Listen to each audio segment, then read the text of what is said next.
Hello everyone, this is Nilufar Neha Khan and welcome to our YouTube channel Shikshalata. आज हम बात करेंगे डीएसएसबी, टीजीटी, एसएसटी यानी कि सामाजिक विज्ञान की तैयारी आप किस तरीके से करेंगे। क्योंकि जब से आपकी ये वैकेंसी आई है तब से काफ़ी बच्चों के कंफ्यूजन मुझे देखने को मिले और काफ़ी बच्चे परेशान हैं सब्जेक्ट को लेकर कि हम सब्जेक्ट की तैयारी किस तरीके से करें ताकि हमारा फर्स्ट टाइम है या सेकेंड टाइम है जो भी आपका एक रहा है उसी ये वाला एग्जाम आपका हर हाल में क्लियर हो जाए। तो आज की वीडियो में कंप्लीट डिटेल के बारे में बात करेंगे, चाहे आपके सिलेबस से रिलेटेड डाउट्स हो या एलिजिबिलिटी से रिलेटेड डाउट हो या फिर और भी किसी चीज़ से रिलेटेड डाउट हो। ठीक है, कोशिश करेंगे कि आपके सारे डाउट क्लियर कर सके, लेकिन अगर कुछ रह जाएगा तो प्लीज़ आप कमेंट बॉक्स में कमेंट करना, किसी न किसी माध्यम से आपकी क्वेरीज को फुलफिल किया जाएगा। ठीक है, तो आज की वीडियो में अगर हम बात करें, सबसे पहले मैं आप लोगों को एक चीज़ क्लियर करना चाहूँगी कि जो न्यू एस्पिरेंट्स हैं यानी कि जो फर्स्ट टाइम एग्जाम देंगे, तो एक बारी आप ये चीज़ समझ लीजिए टीएसएसबी का एग्जाम पैटर्न किस तरीके से। टीएसएसबी का एग्जाम जो होता है वो दो पार्ट में होता है। एक होता है जनरल पार्ट जो कि सबका सेम रहेगा और एक होता है आपका सब्जेक्ट कंसर्न। सब्जेक्ट कंसर्न में आपका बहुत ज़्यादा बच्चे कंफ्यूज रहते हैं क्योंकि यहाँ आपको पॉलिटी भी पढ़नी है, हिस्ट्री भी पढ़नी है, इकोनॉमिक्स भी पढ़नी है और ज्योग्राफी भी पढ़नी है। अब यहाँ पर कई बच्चों का कंफ्यूजन मुझे ये देखने को मिलता है कि मैम मतलब यूपी में या फिर कई स्टेट वैकेंसीज में ऐसा होता है कि 2 सब्जेक्ट लेके आप एग्जाम क्वालिफाई करते हो, एग्जाम में अप्लाई करते हो, लेकिन यहाँ पर ऐसा नहीं है। आपको चारों सब्जेक्ट ही प्लस सब्जेक्ट पेडागोजी, ठीक है, पढ़नी पड़ती है। तो इसलिए डे 1 से आप लोगों को इस चीज़ का ध्यान रखना पड़ेगा कि हम लोगों को अपनी तैयारी को इस तरीके से करना है क्योंकि यहाँ कंपटीशन भी अच्छा खासा देखने को मिलेगा, प्लस आपको और चीज़ें भी यहाँ पर इफेक्ट करेंगी। ठीक है, और जैसे कि आपको पता है ये क्वालिफाई कैटेगरी का एग्जाम है, तो आपको 40% तो जनरल वालों को लाना ही लाना पड़ेगा और कैटेगरी में कुछ रिलैक्सेशन मिल जाता है। ठीक है, तो यहाँ पर अगर हम बात करें तो आपको पता चल गया कि 2 पार्ट में। अब पार्ट 1 में आपका किस तरीके से आपका रहेगा, पार्ट 1 में आपको किस तरीके से डील करना है ये मैं आपको क्लियर कर देती हूँ। तो सबसे पहले आप लोगों को 5 सब्जेक्ट पढ़ने पड़ेंगे।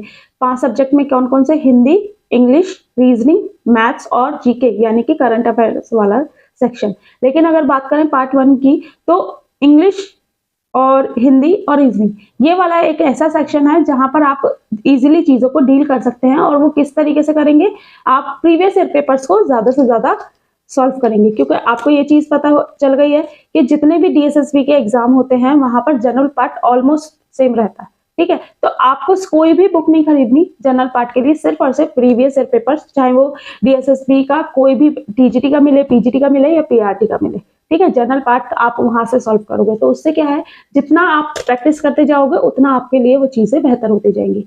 इसके बाद अगर हम बात करें सब्जेक्ट की, तो सब्जेक्ट में आप ये चीज समझ लीजिए कि आपको इम्पोर्टेंट बुक्स कह लीजिए या फिर मोस्ट इम्पोर्टेंट एक कई बच्चे पूछते हैं कि कौन सी बुक पढ़ें, तो एनसीईआरटी से बेटर बुक आपके लिए कोई भी नहीं है। ठीक है, सबसे ज्यादा इंपॉर्टेंट रोल प्ले करती है आपकी एनसीईआरटी और इसमें ज्यादा बेटर ये है कि अगर आप एनसीईआरटी डीपली स्टडी करते हो, अगर आपके पास टाइम नहीं है तो आप कोई सब्स्टिट्यूट ले सकते हो, लेकिन कोशिश यही करनी है कि हमें एनसीईआरटी हर हाल में कंप्लीट करनी है। ठीक है, तो एनसीईआरटी आप कौन कौन सी पढ़ेंगे? देखिए 6 to 10 तक की आपको ये ज्योग्राफी की एनसीईआरटी। ठीक है, और अगर बात करें आपकी इकोनॉमिक्स की, तो इकोनॉमिक्स में आपका 12 तक के कई चैप्टर्स आपको देखने को मिल जाते हैं। ठीक है, 9th 10th और आपका 11th 12th के भी एक आध चैप्टर आपको, मतलब टॉपिक्स आपको देखने को मिल जाते हैं। तो यहाँ पर कई लोग आपको सजेस्ट करते हैं या फिर मैंने भी आप लोगों को सजेस्ट किया है कि आप एक पेस क्लियर रखिए अपना। एनसीईआरटी 6 to 12 एनसीईआरटी आप हर हाल में कर लीजिए। वो तब की बात है जब आपके पास पूरा 1-1.5 साल का टाइम हो, लेकिन अभी इतना टाइम आपके पास है नहीं।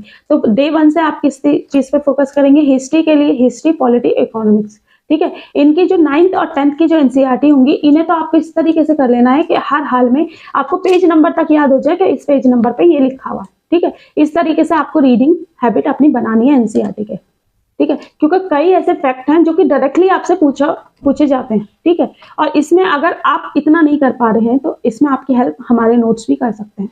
ठीक है, अगर नोट से रिलेटेड आपकी कोई डाउट हो तो यहाँ एक नंबर शो हो रहा होगा आपको, यहाँ पर आप इंक्वायरी कर सकते हैं। तो ये सारी चीज हो गई। एनसीईआरटी पे को हमेशा फोकस में रखना है। फिर इसके बाद आगे कैसे? प्रीवियस ईयर पेपर्स को हमेशा ध्यान रखना है क्योंकि यहाँ पर डीएसएसबी का, एसएसटी का सिलेबस कोई भी फिक्स नहीं है। ठीक है, तो आपको एक रेशियो लेके चलना पड़ेगा और प्रीवियस ईयर पेपर्स को साथ में लेके चलना पड़ेगा। देखिए यहाँ पर कंपटीशन तो अच्छा खासा देखने को मिलता है, लेकिन यहाँ सिलेक्ट वही होंगे जो स्मार्टली डील करेंगे चीजों के साथ। पढ़ने वाले, आपको एक चीज मैं हमेशा आप लोगों से कहती हूँ कि यहाँ पर ये जरूरी नहीं है कि आपने कितनी अच्छे से पढ़ाई की है, यहाँ पर ये जरूरी होता है कि एग्जाम हॉल में आप कितना अच्छा परफॉर्म करते हो। ठीक है, तो डे 1 से अपना एक रूटीन इस तरीके से सेटअप कीजिएगा कि हम लोगों को इस तरीके से डील करें कि हाँ हम एग्जाम हॉल में ही बैठे। ठीक है, एक एग्जाम हॉल का प्रेशर आप लोगों को झेलना आना चाहिए।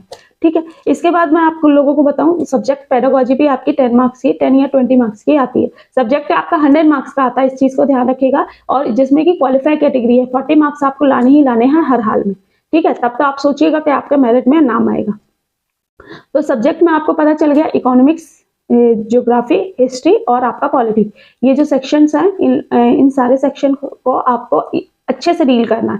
फिर जब आपके पास टाइम बचता है तो आपको प्रीवियस ईयर पेपर्स में से एनालाइज करना है और उन टॉपिक्स को उठाना है जो कि बार बार रिपीटेशंस पे आ रहे हैं। ठीक है, 11th की हो गए या 6th का कोई टॉपिक हो गया या 8th का कोई टॉपिक हो गया, इन चीजों को थोड़ा सा देखिए, कोई भी टीचर आपको हेल्प कर सकता है, लेकिन एट द एंड सिलेक्शन आपको लेना है तो अपने एफर्ट्स लगाने पड़ेंगे।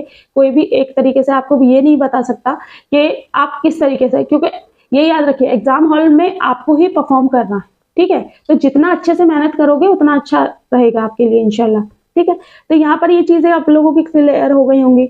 अब रजिस्ट्रेशन आपका शुरू हो चुका है। जिन बच्चों ने भी अप्लाई करना है तो मैं आप लोगों से पहले ही कहूंगी कि प्लीज रिक्वेस्ट है, टाइमली फॉर्म अभी 1-2 दिन में अप्लाई कर देना, क्योंकि साइट बिजी होने के बाद कई बच्चे फॉर्म अप्लाई कर ही नहीं पाते। ठीक है, तो इन्हीं दिनों में अगर आपको एप्लीकेशन फॉर्म फिलअप करना है तो इन्हीं दिनों में अपना फिल कर दीजिएगा। बाकी 8 तारीख से आपके एप्लीकेशन फॉर्म शुरू हो चुके हैं और ये आपके 8 मार्च तक रहेंगे। इसके बाद अगर हम बात करें तो यहाँ पर मैंने आप लोगों को सारी चीजें क्लियर कर दी, और प्रीवियस ईयर पेपर्स आपके बहुत इंपॉर्टेंट है। प्रीवियस ईयर पेपर्स के लिए मैं भी कुछ चीजें आप लोगों की प्लान कर रही हूँ, होप सो वो चीजें थोड़ा सा टाइमली हो जाएं। बस आप लोगों से रिक्वेस्ट है कि थोड़ा से पेशेंस रखते हुए चीज़ों मेरे साथ बने रहें। इंशाल्लाह आप लोगों के लिए बेहतर चीज़ें मैं आप लोगों को प्रोवाइड कर पाऊंगी, और बाकी मैंने कोशिश तो करती हूँ हर चीज़ आप लोगों को टाइमली अपडेट करने की, लेकिन हाँ कुछ चीज़ें अगर डिले हो रही हैं तो आप लोग भी थोड़ा समझने की कोशिश कीजिए, क्योंकि सारी चीज़ों को मैनेज करना अपने आप में थोड़ा सा डिफिकल्ट भी होता है और चीजें चलती रहती हैं। ठीक है, तो आप लोगों से रिक्वेस्ट है थोड़ा सा पेशेंस के साथ बने रहिए। इंशाल्लाह मैं आप लोगों के लिए हर चीज बेहतर लाने की कोशिश करूंगी। और रही बात आपकी क्लासेस की, तो हाँ एक चीज और मैं आप लोगों को बताना चाहूंगी, जितनी भी DSSB की प्लेलिस्ट है उन प्लेलिस्ट को जरूर देख लीजिएगा, चाहे वो थ्योरी वाले सेक्शन की हो या क्वेश्चन आंसर वाले सेक्शन की हो। ठीक है, जैसे एक KVS की प्लेलिस्ट है, यहाँ पर आई बटन में आपको सारी चीजें शो हो जाएंगी, प्लस आप चैनल पे जाइएगा, प्लेलिस्ट अलग अलग सेपरेटली बनी हुई है, तो उन प्लेलिस्ट को जरूर देखें ताकि आपके डाउट्स और आपको पढ़ना किस तरीके से है सारी चीजें आपको खुद पता चल जाएंगी। DSSB किस तरीके से क्वेश्चंस पुट अप करता है। बाकी मैं आप लोगों के लिए प्रीवियस पेपर से रिलेटेड कुछ ना कुछ लाने की कोशिश कर रही हूँ, होप सो ये टाइमली सारी चीजें मैनेज हो पाए। चलिए मिलते हैं आपसे नेक्स्ट वीडियो में। Thank you for watching.